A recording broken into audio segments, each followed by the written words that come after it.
Hi guys, I always wanted to put this out there um, on YouTube, let everybody know about my past and everything. So pretty much got an idea about who I am, what I'm all about, and everything like that.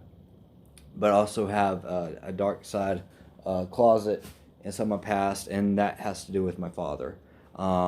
He's a drug addict, and he pretty much manipulated me and pretty much did a lot of bad things uh, by manipulating me to either sell drugs for him or talk to people uh, basically for him. It's been a rough road. There's been a lot of things going on. His number one addiction was methamphetamine, and he either smoked it or he injected it or he sniffed it. He freebased it. He did as many ways as possible, just to try to get his high, and I feel very resentful for that. But also kind of built me up on exactly how I am as a person and how I am as a man. It's because now I'm trying to fight against drug addiction, trying to help people out in recovery, and trying to get them back on their feet, and also do some humanitarian things in this world to get you know to get them back on their feet. Um, if they're willing to show some effort. Now, if you're not willing to show any effort at all towards your drug recovery, then you're not actually not wanting any help. Okay? If you're not wanting to prove that you're willing to help yourself, how can anybody else help you?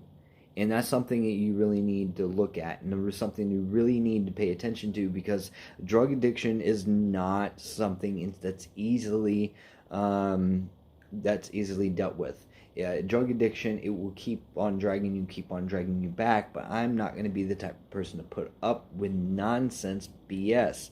Okay, if you say you're gonna be sober, you say you're gonna try to fight this, then let's fight together. Do not just stand idly by and say, okay, well, I'm just going to do this and this. Well, it's okay if I just do a little bit now, and then I'll just quit. No, no, no, it doesn't work like that. You're leaving open doors for yourself. Close those doors, okay? Leave them behind you, and anything that drags you down to make you think you have to go back to that area back there, okay, and do your drugs. Any kind of door that you have open, close them. Don't look back. And whatever lies ahead of you will be a clear, straight shot to sobriety.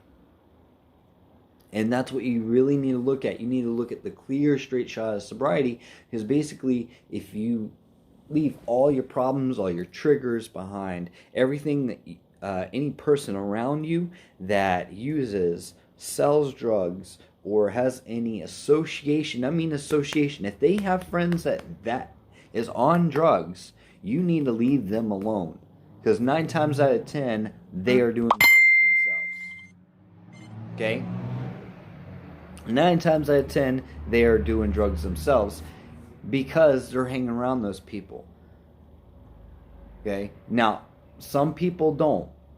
Like me. I hang around people that are drug addicts because those drug addicts actually want to better their lives. They're actually trying to stay sober. Okay? They're actually making that effort, and I'm willing to help them in their effort. Okay? I mean, I'm totally for the Dive for Recovery movement. Let me repeat that again. I am starting this movement. It's called Dive for Recovery. Okay, it could be recovery from drugs, it could be recovery from homelessness, it could be recovery from losing your job. But I'm totally for this Die for Recovery movement, and that's why I'm starting as of today. Today, I am announcing the Die for Recovery movement. And what that is a group of people getting together okay, and gathering up ideas to help you get on your feet. And this is what we do, is Die for Recovery movement.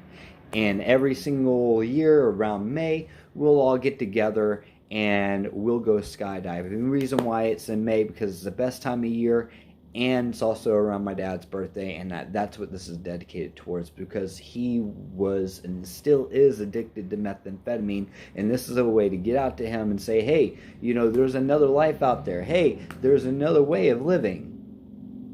Okay? There's an adrenaline rush waiting to happen right outside your door, and you don't even know it, and it's not drug related, not alcohol related, not drug related, but it's there. And that's why I want to basically say to y'all is the Die for Recovery movement is this right here. This first video is the start of this Die for Recovery movement. Okay? And whenever you're out there, watch other videos. There's this great person online who I'm actually I watch every day because I follow her, and she's great. Her and her boyfriend are just a marvelous, amazing people that are actually inspiring me to do other videos like this. And it's actually Chandalyn. Yeah, that's Chandalynn. She's on YouTube and everything, and she's doing her thing, and she's doing the same thing. She's helping people get through their recovery, their drug addictions. She's really reaching out to people, and that's also what I'm trying to do too. I'm trying to do that certain thing where I'm reaching out to others. She's not just focused on heroin, which is her main base client, her main base out there as far as who she reaches out to. So kind of like me, I'm basically focused on methamphetamines. So I want to get people off of methamphetamines and off of the cocaine addiction. Now, a little bit about my background. I used to be addicted to cocaine. Okay, I went to cocaine and crack cocaine. I've tried meth at one time. I've basically smoked a lot of pot in my life. There's nothing, I don't believe there's anything wrong with marijuana, but I don't think you should use it every day to over an excess. Like a little bit here, a little bit there. Yeah, I think that's all right. There's a lot of benefactors to marijuana, but there's no benefactors to any hard man-made drugs like cocaine, methamphetamine, heroin, fentanyl, all that. I don't think there's any benefits to it at all. Oxycontin, I don't think it's good. It's just another form of heroin, right? So why do you want to leave that open door? Alcohol is an addiction, because that right there, if you have one beer a day and you drink it, right, and you keep doing that every single day or every single night, right, you're like, well, I'm just getting off work, I'm going to have a beer. Okay, that's okay, but then if you do it every single day and every single night, and then you gradually increase to 2 or 3 or 4 or a 6-pack, then you're going to start to have an addiction. So you just need to be aware of that. So, sorry, I'm taking off my socks. I just got back from Walmart. It's getting crazy out there. So basically, you just want to look at that and just say, okay, well, these are all addictions. Got all my doors behind me. Okay, I have no association. Then here comes the hard part. Here's the most hardest part about all this. You have to self-cope. Okay, you have to find a way to cope with your addiction. And basically figure out how to work your addiction out.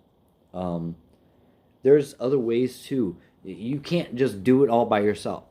Some people have to, okay? Some people need to understand and learn those survival instincts that they never had before. If somebody who doesn't have survival instincts comes up to you with an addiction, they have to go down to farther than what they did before in order for them to be brought back up and be remolded as an individual.